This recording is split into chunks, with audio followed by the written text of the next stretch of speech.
Saudara-saudara kaum muslimin rahimakumullah, kita menyaksikan peristiwa-peristiwa yang memilukan dan memalukan. PHK terjadi di mana-mana, pengangguran meningkat, harga-harga membumbung tinggi, daya beli rakyat semakin lemah. Sementara di bidang politik, kejadian-kejadian memberikan indikasi bahwa persatuan dan kesatuan kita sebagai bangsa dewasa ini tengah berada dalam ujian yang berat. Pada jumpa kita kali ini, tanpa bermaksud untuk mencari kambing hitam dari bencana yang kita hadapi, saya ingin menyampaikan sebuah hadis yang diriwayatkan oleh Imam At-Tabarani dari Ibnu Abbas, bahwa Rasulullah sallallahu alaihi wasallam bersabda, khamsun bi khamsin, ada 5 perkara yang dapat menimbulkan 5 macam bencana. Mari kita renungi hadis ini satu demi satu sebagai bahan introspeksi buat kita semua dalam menghadapi bencana yang tengah berlaku sekarang ini.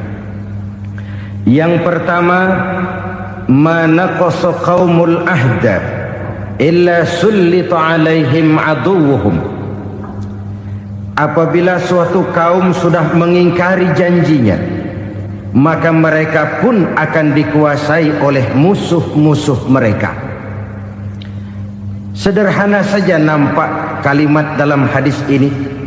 Apabila orang sudah mengingkari janji, mereka akan dikuasai oleh musuh-musuh mereka sendiri. Dan musuh kita yang paling utama saat ini adalah kemiskinan dan kebodohan. Kenapa itu terjadi? Karena kita mengingkari janji kita sendiri. Di saat awal-awal berdirinya Orde Baru, kita pernah berjanji untuk melaksanakan Pancasila dan Undang-Undang Dasar 45 secara murni dan konsekuen.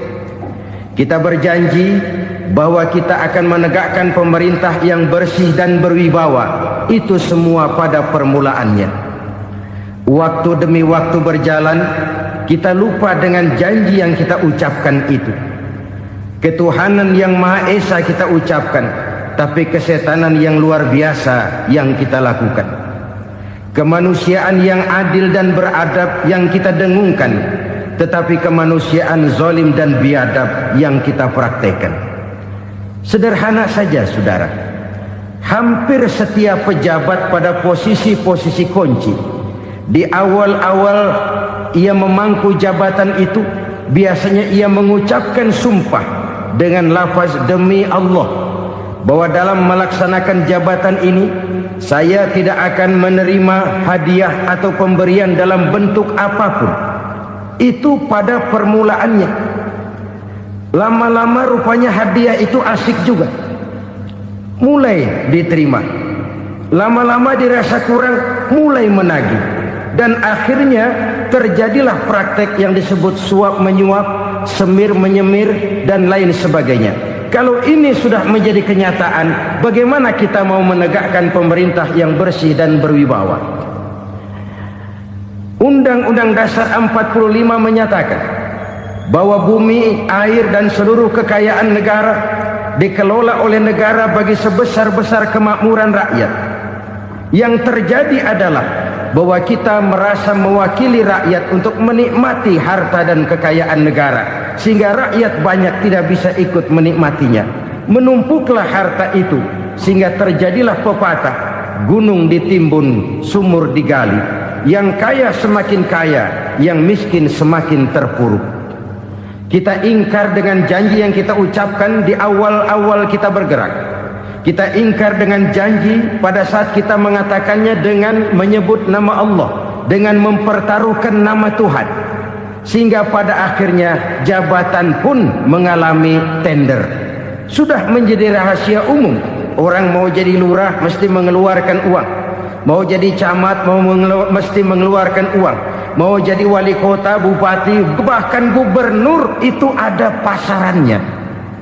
Secara logika, Kalau orang memperoleh satu jabatan karena banyak mengeluarkan uang, tentu pada saat ia mengeluarkan uang, ia sudah punya pemikiran, modal pasti pulang, modal pasti kembali. Kalau orang memperoleh suatu jabatan karena banyak mengeluarkan uang, maka langkah pertama yang dia lakukan setelah memangku jabatan itu ialah bagaimana uang bisa kembali, bagaimana modal bisa pulang. Kalau modal sudah pulang, pikiran berikutnya bagaimana supaya dapat untung. Lalu kapan mau bekerja untuk kepentingan rakyat? Itu nomor 18. Kemudian kalau ada proyek-proyek besar, pertanyaannya ialah bukan apakah proyek ini bermanfaat bagi rakyat, apakah proyek ini layak untuk diteruskan, tetapi yang jadi pertanyaan paling utama ialah bagian saya berapa duit dari proyek ini. Kita bisa lihat proyek, mega proyek lahan 1 juta hektar di Kalimantan Tengah, triliunan rupiah, dan proyek itu gagal. SD Inpres bulan ini diresmikan, bulan depan retak. Jembatan-jembatan bulan ini gunting pita, bulan depan runtuh. Kita ingkar dengan janji. Kita berkata kita bekerja untuk kepentingan rakyat, tapi kita tidak pernah mengenal rakyat itu. Apabila suatu kaum sudah mulai mengingkari janji, maka mereka akan dikuasai oleh musuh-musuh mereka. Akibatnya tersusunlah barisan-barisan sakit hati yang makin lama makin menjadi bola salju, menggelinding membesar, dan kemudian terjadilah hal-hal yang tidak kita inginkan lagi. Apabila suatu kaum sudah mengingkari janji, maka mereka akan dikuasai oleh musuh-musuh mereka. Ini penyebab bencana yang pertama. Kita tidak konsekuen. Tadinya kita dengan lantang teriak-teriak berantas korupsi, ganyang korupsi. Pada waktu kita belum mendapat kesempatan. Setelah kita naik punya kesempatan, rupanya korupsi enak juga dirasa. Terjadi pergeseran nilai, orang luntur, kehilangan idealisme awal. Lalu untuk menghibur-hibur diri, menutup-nutup kesalahan, kita gunakanlah pepatah bahwa tidak ada gading yang tak retak, bahwa kita harus mikul dhuwur mendem jero. Itu semua cuma sebagai dalih agar kesalahan kita tidak dibicarakan orang lain. Padahal kita sendiri yang mengingkari janji. Kita yang keluar dari komitmen awal kita. Kita berjanji melaksanakan Pancasila dan Undang-Undang Dasar 45 dengan murni dan konsekuen. Kita berjanji untuk menegakkan pemerintah yang bersih dan berwibawa. Namun dalam kenyataannya itu tidak kita laksanakan dengan sebagaimana mestinya. Kita bergeser, kita mengalami proses degradasi, peluncuran nilai, dan akhirnya terbentuklah barisan-barisan sakit hati yang semakin lama semakin membesar itu. Kita harus introspeksi. Memang kalau zaman sedang susah, biasanya kambing hitam laris, tukang kompor gentayangan. Itu dari dulu selalu mencari kambing hitam. Karena itu kita tidak bicara orang, kita tidak bicara siapa yang salah, kita bicara sistem, dan sistem itu bisa mengena siapa saja. Kalau orang sudah mulai mengingkari janji, bergeser dari komitmen awal, itu sudah mulai ia mengalami proses peluncuran, proses degradasi. Ini penyebab yang pertama. Kita tidak lagi konsekuen bahwa bumi, air, sumber daya alam adalah milik negara, dikuasai oleh negara, digunakan bagi sebesar-besar kemakmuran rakyat. Ternyata rakyat yang makmur itu tidak merupakan gambaran yang menyeluruh dari rakyat kita. Undang-undang dasar kita menganut ekonomi kekeluargaan, tapi yang kita praktekkan adalah ekonomi keluarga. Kalau bukan keluarga nggak dapat proyek. Kalau bukan keluarga nggak dapat macam-macam. kekeluargaan kita rubah menjadi keluarga, timbullah penyakit nepotisme. Kita bergeser, kita ingkari janji, dan kita anggap kita atasnamakan rakyat. Rakyat cuma sekedar jadi address, rakyat cuma sekedar jadi alamat, tetapi kehidupan mereka tidak banyak berubah dan tidak banyak terangkat. Kaum muslimin rahimakumullah, ini penyakit yang pertama, penyebab bencana yang pertama. Yang kedua kata Nabi, wa ma hakamu bighairi ma anzalallah, apabila hukum yang diterapkan sudah tidak lagi bersumber dari hukum Allah, illa fasya fihimul faqru, maka akan bertebaranlah kemiskinan di mana-mana. Ini artinya apa? Apabila hukum tinggal sebuah stempel, apabila hukum sudah diatur menurut kepentingan, apabila hukum sudah tidak lagi ditegakkan secara adil, maka kemiskinan merambah di mana-mana. Hukum diatur menurut selera orang yang sedang berkuasa, maka yang benar bisa jadi salah, yang salah bisa jadi benar. Hukum dalam kenyataan hidup berlaku seperti pisau. Pisau itu kan saudara lihat, yang namanya pisau dimanapun itu tajamnya ke bawah, ke atas tumpul. Kalau hukum itu, kalau untuk rakyat, hukum itu tajam bukan main, cepat sekali dilaksanakan. Tapi giliran menengah ke atas, yang gedean dikit berbuat salah, hukum tumpul. Hukum pura-pura tidak dengar, akibatnya terluka rasa keadilan rakyat. Satu kasus rakyat diam, dua kasus rakyat diam, tiga kasus rakyat diam, kasus terakumulasi di hati rakyat, luka rasa keadilan, dan itu menjadi sumber bencana. Penjarahan, kita tidak setuju itu, tapi kita harus melihat kausalnya. Itu kan tidak berdiri sendiri, itu kan karena terlukanya rasa keadilan rakyat, melihat kesempatan ini tidak merata. Kalau rakyat ini yang ngajukan kredit ke bank, walaupun jumlahnya cuma jutaan, ratusan ribu, susahnya 17 setan. Tapi ada orang-orang tertentu yang agunannya palsu, jaminannya palsu, bawa kata belece, bukan cuma miliaran, triliunan kredit bisa keluar. Terluka rasa keadilan, hilangnya kesempatan. Rakyat cuma dapat kesempitan, jarang dapat kesempatan.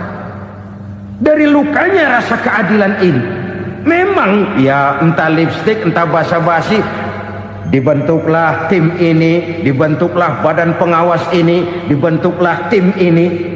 Kalau membentur tahu, hancur tahu. Tapi kalau tim yang dibentuk membentur karang, bukan karangnya yang hancur biasanya, timnya yang bubar. Kenapa? Yang dibentur batu karang yang sangat keras. Kita main-main dengan hukum, kita tidak konsekuen dengan hukum, luka rasa keadilan, dan itu terakumulasi. Edi Tamsil, rakyat tahu, terakumulasi, menguap begitu saja. Kasus-kasus lain rakyat tahu, menguap begitu saja. Ketidakadilan terakumulasi, mengendap di hati rakyat, menunggu ledakan. Pada saat sumbu meledak, rakyat tidak bisa dibendung lagi. Oke, kita tidak setuju dengan penjarahan, tapi jangan melihat itu sebagai peristiwa yang berdiri sendiri. Kenapa itu terjadi? Kausalnya kenapa? Oke, kita tidak setuju memang, tapi yang dijarah oleh rakyat kan memang cuma untuk perut. Yang dijarahkan beras, yang dijarahkan televisi, yang dijarahkan kulkas yang masih bisa dihitung, yang memang real untuk kebutuhan rakyat. Penjara-penjara berdasi kepala botak yang menguras uang rakyat habis-habisan, enak saja melenggang dalam kehidupan ini. Makin terluka rasa keadilan rakyat. Apabila hukum yang diterapkan sudah menyimpang dari keadilan yang diajarkan Allah, fasyafihimul fakru, bertebaranlah kemiskinan. Aneh, memalukan, memilukan. Sebuah negara agraris yang katanya pulaunya hijau royo-royo, gemari palau jenawi toto tentem kertora harjo, yang tahun 93 pernah mendapat penghargaan dari FAO, Badan Pangan Sedunia, sebagai negara yang berhasil dalam swasembada pangan. Sekarang ini kita terpaksa betul beli beras dari Vietnam, beli beras ke Kamboja, beli kedelai dari Kamboja. Kenapa? Lahan sawah kita habis ditanami pabrik. Teknologi kita, teknologi loncatan yang non-applied, tidak terpakai oleh kita. Lantas lahan yang tidak bisa kita tanami, kita paksakan lahan-lahan gambut menjadi tanah pertanian yang subur dengan biaya triliunan, dan kita gagal. Kita cari jarum dan kapak hilang. Kita mau jadi negara industri dengan loncatan teknologi yang maju, kita lupakan pola pijak kita sebagai negara agraris, dan akhirnya kita kecolongan. Lihatlah dewasa ini, rakyat kita antri sembako di mana-mana. Di sebuah negara agraris, ketidakadilan melahirkan kemiskinan, kemiskinan moral dan kemiskinan material.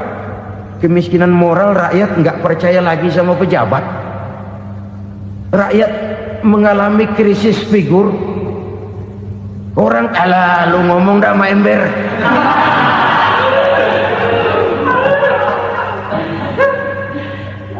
Penataran yang menghabiskan biaya miliaran itu melahirkan pejabat-pejabat korup. Pengawasan yang menghabiskan biaya miliaran itu ternyata impoten, mandul. Kemiskinan moral. Jujur saya berkata, saudara-saudara, setelah pintu reformasi dibuka, itu yang masuk memang macam-macam. Ada yang memang punya tujuan murni, konsekuen dan punya konsep. Ada yang nunggu di tikungan, begitu mobil lewat nyamber pintu, berangkat ikut reformasi. Ada yang memanfaatkan momentum, mumpung, untuk nyampein unek-unek, ngerti nggak, pokoknya ngomong. Sehingga keadaan semakin rancu, kebingungan semakin menjadi-jadi, masalah yang paling urgen tidak terselesaikan. Sekarang ini orang berpikir mendingan jadi pala ular daripada jadi buntut macan. Buntut macan memang hebat macan, tapi kalau buntutnya cuma ugel-ugel di belakang buat apa? Mendingan jadi pala ular, kecil juga nyaplok. Artinya ya biar kecil juga kalau punya partai kan gagah. Lalu rame-rame bikin partai kayak bikin arisan. Orang makin mengalami dislokasi. Semua mau jadi pahlawan, semua mau nomor satu, semua ngomong. Iya kalau bidangnya, kalau bukan makin rancu. Marilah lewat kesempatan ini saya mengajak kita untuk tahu diri. Biarkan politisi ngomong politik, biarkan ekonom menata ekonomi, biarkan praktisi bicara soal hukum, biarkan rakyat munajat, istighfar, mohon pertolongan Allah. Tahu diri kita. Kalau memang ayam, kukuruyuk aja dah. Kalau memang kucing, ayo ngeong. Kalau kambing, silahkan ngembe. Udah tahu ayam, ngeong bunyinya. Suaranya palas, orang nggak ngerti, bingung, makin menjadi-jadi. Ibarat kesebelasan sepak bola bangsa kita sekarang ini, rame-rame mau bikin gol, kiper ikut nyerang sekarang. Memilukan dan bahkan memalukan. Wa ma hakamu bighairi ma anzalallah illa fasyafihimul fakru. Kalau hukum yang diterapkan sudah menyimpang dari keadilan yang diajarkan Allah, bertebaranlah kemiskinan di mana-mana.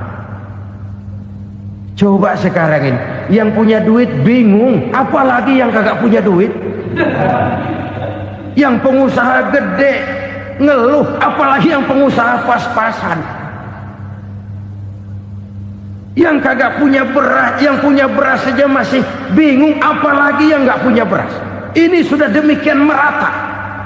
Dulu kita kagum mendengar konglomerat kelas buadah, kelas-kelas yang seakan-akan cuma ada dalam khayalan mereka, punya kekayaan miliaran dolar, triliunan. Sudahlah, seolah-olah nggak terjangkau sama kita. Ternyata yang gede-gede itu juga gede utangnya. Dan rontok satu demi satu. Ternyata rakyat selama ini cuma dialamatkan, cuma dijadikan address. Rakyat yang tidak banyak ngerti persoalan ini harus menanggung hidup ini begini berat, harus menanggung beban hidup ini begini tinggi, daya beli semakin lemah, semakin terpuruk dan terpuruk, sedang keadaan belum juga banyak berubah. Yang hutang sama luar negeri itu kan bukan rakyat kecil, Ciano. Yang banyak nyimpen dolar juga kan Ciano. Rakyat kecil bocah kampung mah jangankan nyimpen dolar, ngelihat juga tumben. Kemana kita mesti bercermin? Sekali lagi saya mengatakan, maaf, kita tidak bermaksud mencari kambing hitam. Karena itu kita tidak bicara orang, kita bicara sistem, kita bicara keadaan. Beginilah yang dikatakan Nabi, penyebab timbulnya bencana, hukum yang ditegakkan tidak lagi berorientasi kepada keadilan, tapi berorientasi kepada kepentingan. Akhirnya bentuk hukum seperti pisau, tajam ke bawah, tumpul ke atas. Hukum cuma buat rakyat kecil, tetapi kelompok menengah ke atas kadang-kadang kebal dari perlakuan hukum. Maka bertebaranlah kemiskinan. Iya, kemiskinan moral berupa lukanya rasa keadilan. Kalau rasa keadilan terluka, orang kan nunggu kesempatan, saudara. Iya, dia nggak bisa ngomong, iya, dia nggak sanggup action, iya, dia nggak bisa tunjuk rasa, tapi hatinya kan, kapan ada kesempatan, kapan ada waktu, tunggu. Hatinya mesti begitu. Sehingga begitu ada kesempatan, terjadilah hal-hal yang tidak terhindarkan. Dan itu ekses, bukan reformasi.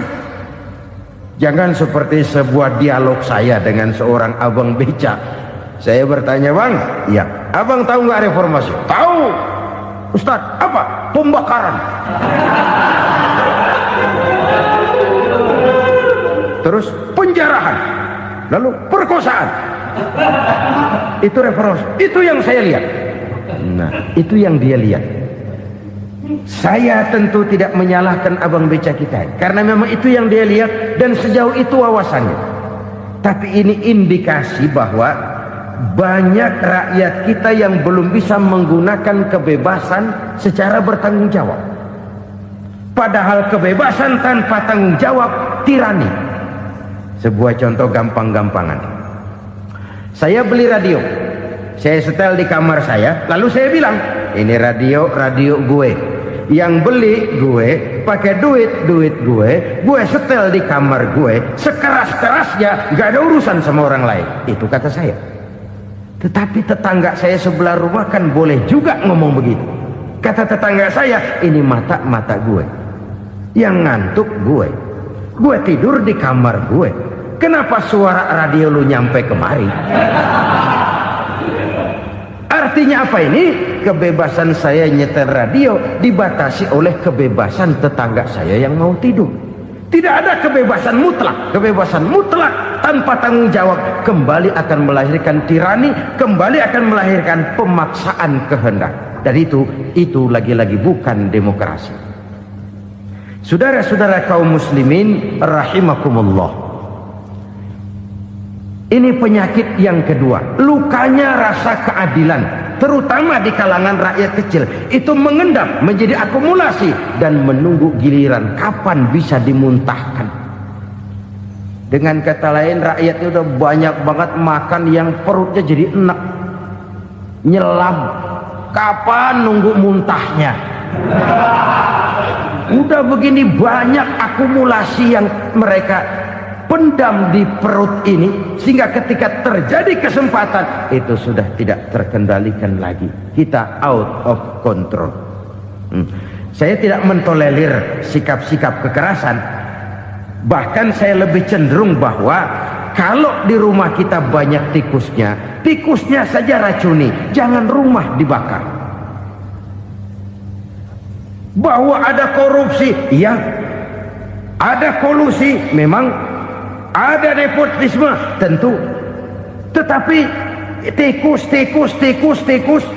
tikusnya saja racuni, jangan rumah dibakar. Masa mau ngusir tikus bakar rumah? Tikusnya lari, tikusnya selamat, rumahnya ewes-ewes.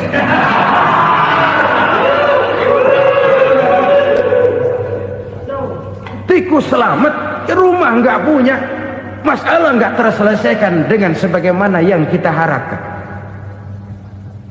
Kita sepakat ini negara hukum, dan di hadapan hukum semua manusia itu sama. Itu prinsip yang diajarkan Allah. Al-musawat bainan nas fi takalifil ahkam. Semua manusia sama dalam berhadapan dekat dengan hukum Allah Subhanahu wa taala. Kalau hukum sudah pandang bulu, itu jelas yang enak yang banyak bulunya. Siapa yang banyak bulunya? Monyet. Kalau hukum pandang bulu, monyet keenakan. Saudara-saudara kaum muslimin rahimakumullah, introspeksi. Mari kita bercermin bagaimana perjalanan hukum selama ini.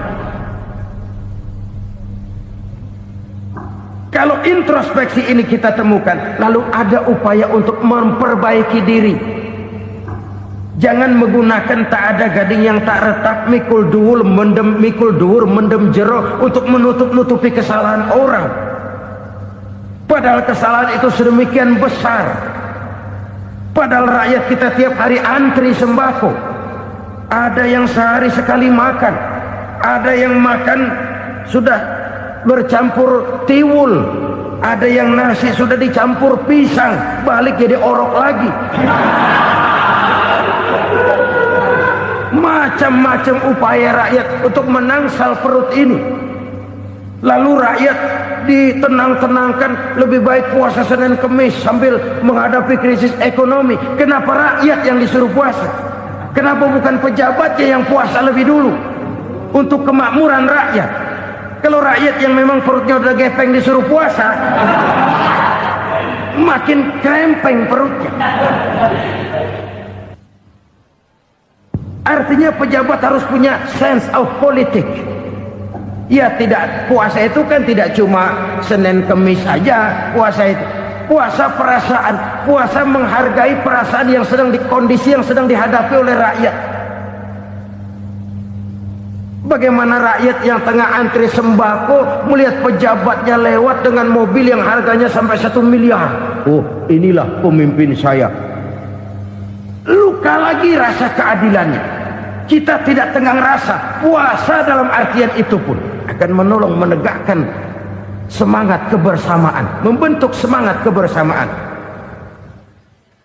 Saudara-saudara kaum muslimin rahimakumullah, penyebab bencana yang ketiga dikatakan oleh baginda Nabi, wala dhaharat fihimul fahishatu illa fasha fihimul maut. Apabila kekejian telah merajalela, maka maut bertebaran di mana-mana. Kita renungi butir kalimat dalam hadis ini. Apabila kekejian telah merajalela, maut bertebaran di mana-mana. Begitu murah arti sebuah kehidupan. Penjarahan untuk hal-hal yang kecil tapi sampai mengorbankan nyawa. Apabila kekejian sudah terjadi di mana-mana, maut pun bertebaran. Maut dalam arti berpisah ruh dengan jasad, tapi juga maut dalam arti orang bisa mati karirnya, orang bisa mati usahanya, orang bisa mati kesempatannya karena perbuatan-perbuatan keji yang selama ini tidak terbendung. Lahirlah teori mafia. Siapa yang kuat dia yang berkuasa, siapa yang lemah dia menjadi mangsa. Proyek-proyek besar yang menang tender itu ya dari itu ke itu saja. Yang pengusaha-pengusaha tidak punya koneksi, tidak bisa bayar komisi, dapat proyek tetelan. Ada dagingnya dikit, namanya juga tetelan. Dagingnya sudah habis disantap oleh meja. Sekian puluh meja dilalui, sekian puluh amplop dikeluarkan. Sehingga yang akhirnya ya tinggal tetelan itu tadi. Maka kualitas pekerjaan pun sudah bukan lagi jadi masalah. Demikianlah mafia-mafia ini bermunculan di mana-mana. Di pengadilan terkenallah mafia pengadilan.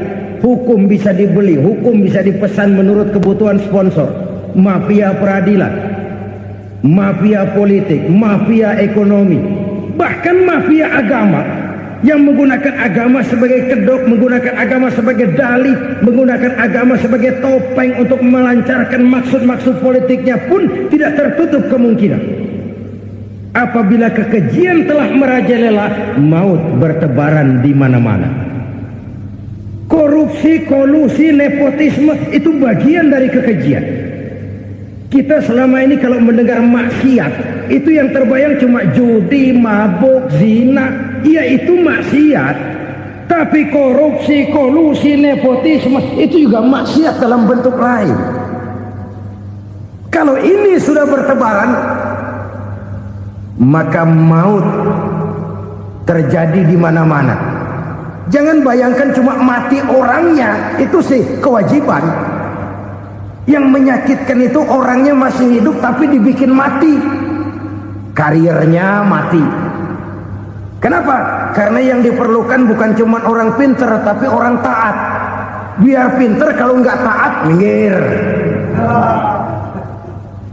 Biar bodoh, kalau taat bisa nyenangin atasan, bisa nyemur. Kumaha juragan wae ayo nama.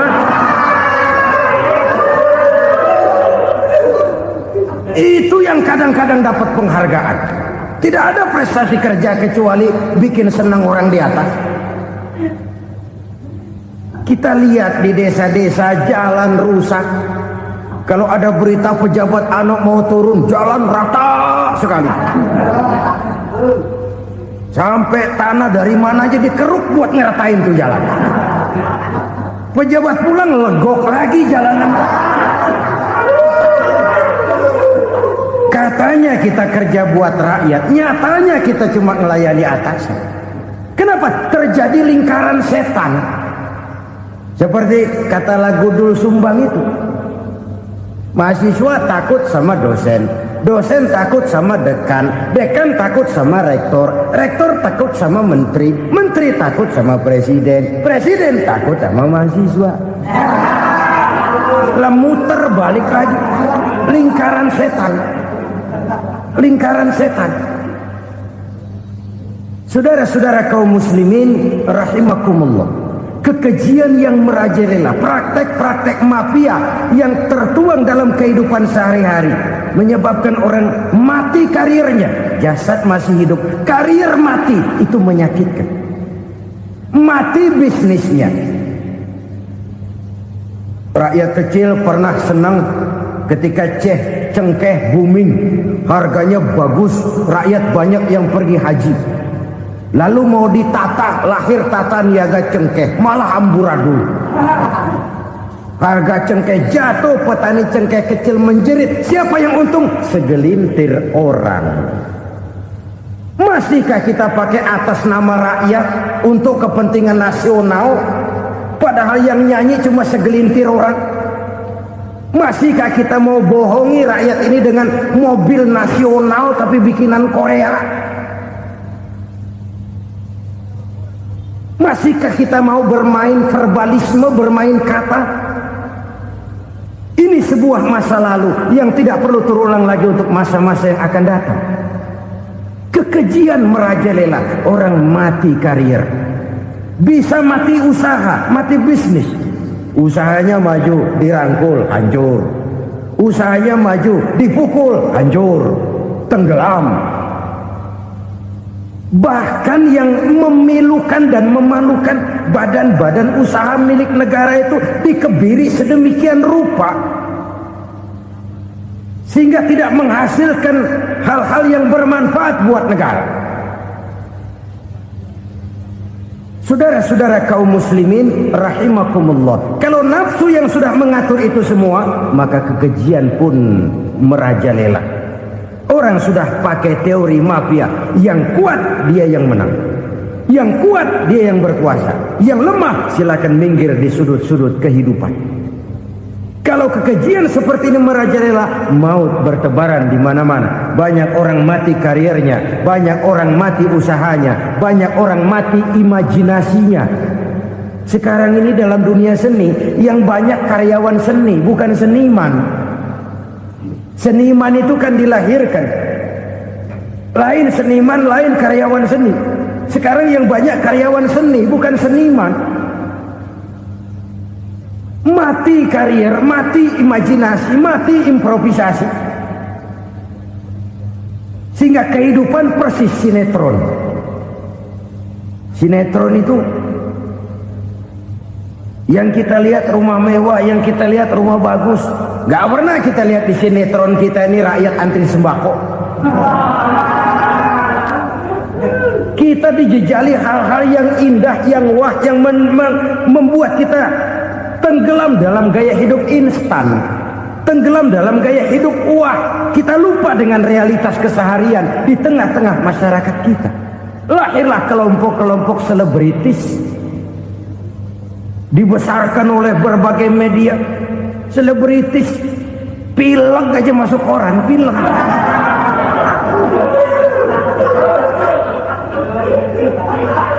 Rakyat yang pingsan antri beras nggak masuk koran. Rakyat yang semaput antri minyak nggak masuk koran. Selebritis panok masuk koran.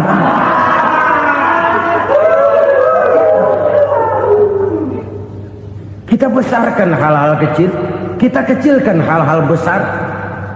Kenapa? Kita mengejar oplah, kita profit oriented, tidak lagi berorientasi kepada realitas hidup yang kita hadapi ini. Kalau kekejian sudah merajalela, kata Nabi, maka maut bertebaran di mana-mana. Maut dalam artian maut, coba lihat sekarang begitu murah nyawa. Karena 1000 perak orang mau nusuk bunuh. Karena beras seliter orang khilaf, begitu murah kehidupan. Tapi kekejian dalam bentuk korupsi, kolusi, nepotisme, kekejian dalam bentuk itu mematikan karier, mematikan bisnis, mematikan imajinasi, mematikan kreativitas. Itu juga maut dalam bentuk lain akibat kekejaman lain. Ini penyebab yang ketiga. Yang keempat, penyebab bencana menurut baginda Rasul, wala tuffiful mikyala illa muni'un nabat. Apabila timbangan sudah dicurangi, maka tercegahlah tumbuh-tumbuhan. Apabila timbangan sudah mulai curang, maka terjadilah musim paceklik. Apabila bisnis sudah bergaya mafia tadi itu, kecurangan-kecurangan terjadi, tender di balik pintu, yang dimenangkan cuma kelompok-kelompok yang bisa memberikan presentasi yang besar, muni'un nabat, terjadilah paceklik. Paceklik, panen gagal, wereng, ya wereng, kemarau panjang, it's okay, air sulit, iya. Tetapi kan semua itu ada yang ngatur. Kemarau ada yang ngatur, belalang itu ada yang ngatur, air itu juga ada yang ngatur. Yang ngatur itu yang serba maha. Kalau ia murka melihat kecurangan timbangan, Allah itu kalau murka kan gampang saja, tinggal komandoin balang, lang, hancurin tuh sawah. Konvoy belalang, konvoy. Allah tinggal ngutik angin El Nino. Mampir lo ke Indonesia, hujan nggak turun-turun, kemarau panjang. Jadi kalau musim kemarau kan namanya anginnya El Nino. Kalau musim hujan anginnya namanya La Nina. Cakep namanya, kejem orangnya. Saudara lihat Cina sekarang sedang kena La Nina, banjir besar, ribuan orang meninggal. Dia mah ribuan mati kagak berasa, rakyatnya miliaran. Bangladesh lagi ngalami La Nina, India lagi ngalami La Nina. Angin, hujan, kemarau, belalang itu kan ada yang ngendaliin. Kuncinya bukan di belalangnya, kuncinya bukan di peredaran matahari berputar, kuncinya di atas yang mengatur semua itu. Kalau timbangan sudah mulai curang, pengusaha sudah nggak mau jujur, apa nggak bikin perut jadi mual. Begitu rakyat antri sembako pingsan nggak dapat beras, sementara beras ditumpuk-tumpuk sampai membusuk. Kemana hati nuraninya? Kemana akal pikirannya? Kemana mereka yang berbuat atas nama rakyat tapi melihat rakyat susah tidak tergerak hatinya? Apabila timbangan sudah mulai dicurangi, bisnis sudah mulai melenceng, maka terjadilah paceklik. Sebuah negara yang berhasil dalam swasembada pangan, lalu sekarang menjadi negara yang rakyatnya antri untuk memperoleh kebutuhan pangan.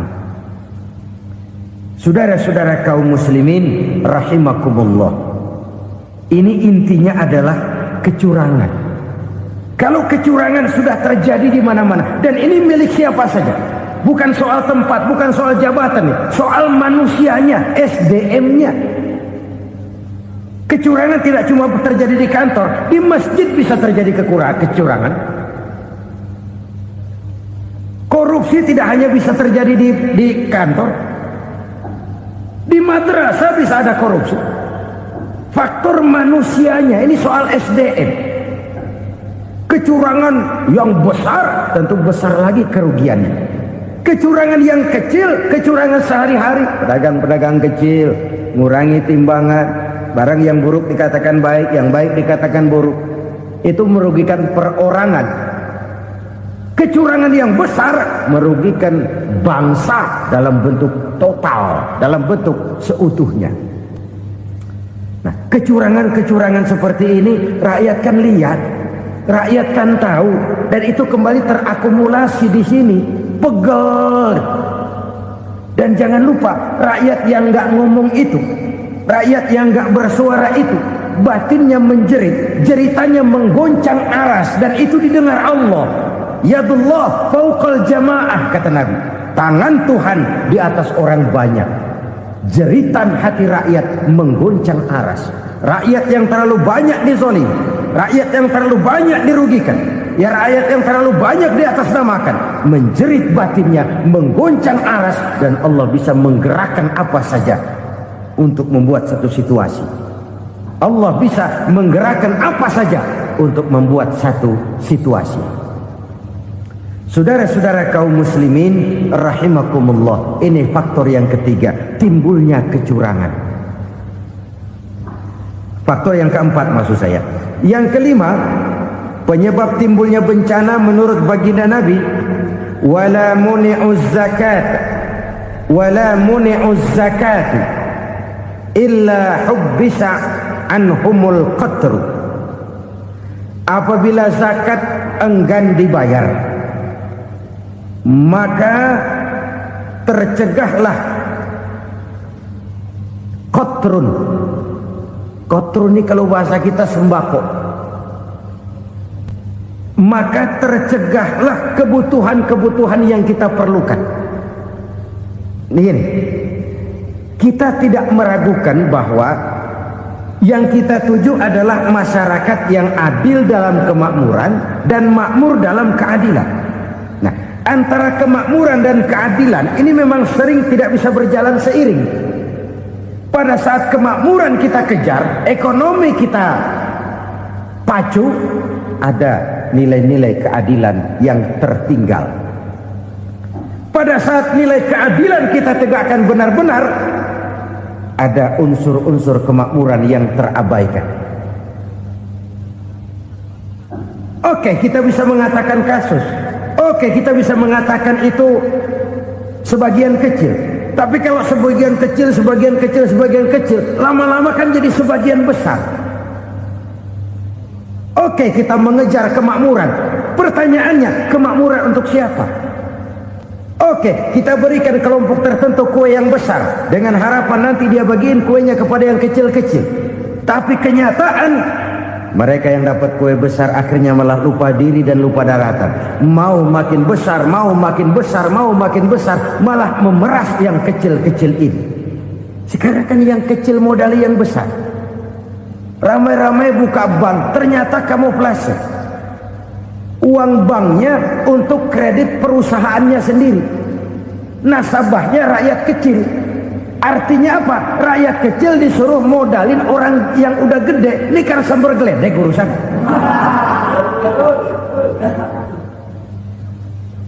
Ini kan permainan apa lagi? Rakyat kecil suruh modali yang gede. Nasabahnya rakyat kecil, kumpulkan uangnya di bank, kucurkan kredit kepada perusahaannya sendiri. Bukankah itu rakyat kecil suruh modali yang gede? Sudah begitu kejamkah kita untuk meraih keuntungan dengan mengorbankan orang kecil ini? Sudah tidak bicara lagi kah nurani kita melihat penderitaan orang yang semakin susah ini? Kalau zakat enggan dibayar, padahal zakat 2,5% saja, 2,5% saja. Kalau itu pun enggan, kalau zakat saja enggan, bagaimana pula yang namanya sedekah, bagaimana pula yang namanya infak, bagaimana pula yang namanya santunan, bantuan. Kadang-kadang lipstick nyumbang sih nyumbang, cuman nyolongnya lebih gede. Ini namanya sumbangan lipstick. Buat lipstick itu kan buat ngumpetin bibir pucat. Itu fungsi utama lipstick. Buat ngumpetin korupsinya, nyumbang kegiatan-kegiatan sosial. Tapi yang dia korup lebih gede dari yang dia sumbangin. Lipstick kamuflase. Nepu kata anak sekarang.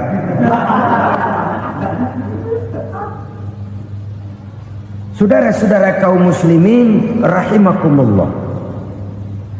Demikian berat kewajiban zakat ini sampai di zaman Sayyidina Abu Bakar pernah keluar komando perangi orang yang enggan membayar zakat. Perangi. Karena fungsi zakat adalah menjembatani antara si kaya dengan si miskin. Bahwa ada kemiskinan itu Qur'ani. Allah menyatakan, aku melebihkan rezeki sebagian kamu dari yang lain. Ini kan kesenjangan. Allah melebihkan rezeki sebagian kamu dari yang lain. Ada itu.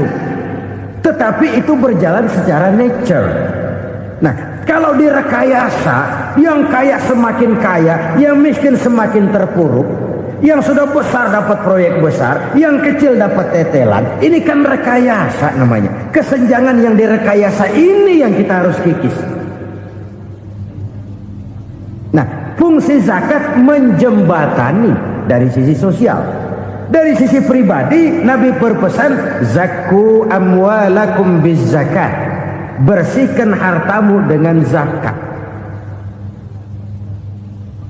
Sekarang ada istilah nyuci uang. Uang hasil korupsi itu bisa dicuci, dijadikan uang bersih. Bukan pakai rinso, bukan. Pakai politiknya koruptor, diolah sedemikian rupa sehingga jadi uang resmi. Sudah memutik, itu termasuk yang disebut kejahatan kerah putih, white collar crime. Kejahatan kerah putih, kejahatan pakai dasi, kejahatan kelas kakap. Makanya orang mendingan goblok kagak bener daripada pinter kagak bener. Goblok kagak bener itu gampang ngurusinnya. Pinter kagak bener, ini yang berabe bener ngurusinnya.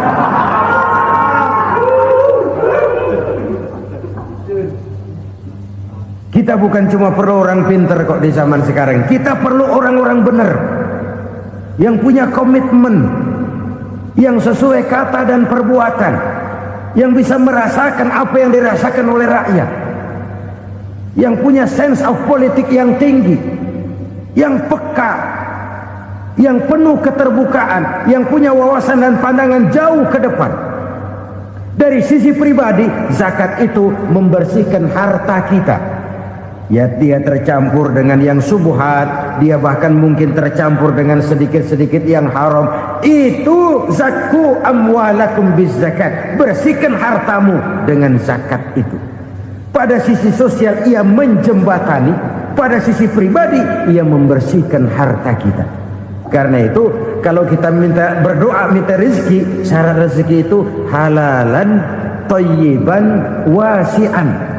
Nggak pernah kurang dari 3 itu. Halal, bagus, banyak. Halal, bagus, tapi sedikit, susah ngaturnya. Halal, banyak, tapi kurang bagus. Buat apaan? Bagus, banyak, tapi haram. Enggak ada artinya. Sebab kata Imamul Ghazali, kalau kau terlalu suka memakan makanan yang haram, dikunyah masuk ke dalam perut besar, digiling oleh perut besar, menghasilkan energi, menggerakkan sel-sel pembuluh saraf, kau juga akan cenderung berpikir yang haram. Kalau sudah cenderung berpikir yang haram, perbuatan pun akan mengarah kepada perbuatan-perbuatan yang haram. Dulu waktu kelompok Jimbaran 200 konglomerat Indonesia kumpul dihimbau supaya sekian persen kasih pengusaha-pengusaha lemah. Itu kan cuma sekedar belas kasihan, tidak banyak menolong keadaan. Dan bukan itu yang diperlukan pengusaha-pengusaha kecil. Yang diperlukan adalah berikan kami kesempatan seperti mereka dapat kesempatan. Berikan kami peluang seperti mereka juga dikasih peluang. Kalau cuma dikasih 100 juta, 200 juta hari ini, usaha kami nggak ada prospeknya, peluang kagak ada, kan sama juga bohong. Diceburin ke kali, disuruh berenang, tangan diikat, mendingan mampusin ketahuan. Ayo berenang, berlomba, tangan diikat, kaki diikat, sama saja nyuruh mati. Jadi jangan kasih ikannya, kasih kailnya. Yang diperlukan pengusaha kecil menengah ke bawah itu bukan cuma sekedar belas kasih dari konglomerat-konglomerat besar. Berikan kami peluang seperti mereka juga dapat peluang. Berikan kami kesempatan seperti mereka dapat kesempatan. Berikan kami kredit dengan kemudahan seperti mereka juga kalau minta kredit begitu mudahnya. Menciptakan peluang dan kesempatan, pemerataan, bukan menciptakan manusia Indonesia dengan standar ekonomi yang sama.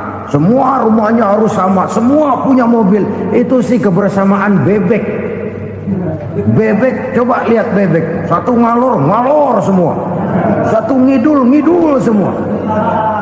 Kebersamaan bukan itu. Kebersamaan adalah menciptakan peluang. Kalau yang kaya bisa semakin kaya, kenapa yang miskin tidak bisa ikut naik jadi sedikit kaya? Kalau pengusaha yang sudah kuat bisa bertambah menjadi kuat dengan proyek mega proyek, kenapa yang menengah tidak bisa ikut menjadi kuat? Dan kenapa kekejian itu merajalela? Kita dengar lewat berita-berita PLN tekor, PLN utang. Kenapa? Dia beli listrik dari swasta yang belinya lebih mahal daripada penjualannya. Artinya dia beli itu listrik dari perusahaan listrik swasta, dia jual kepada rakyat lagi. Harga jualnya lebih murah daripada dia beli kepada swasta.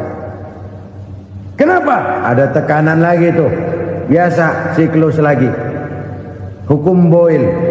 Atas neken, paling bawah gepeng. Ya kita nih rakyat kecil, emang nasibnya gepeng terus.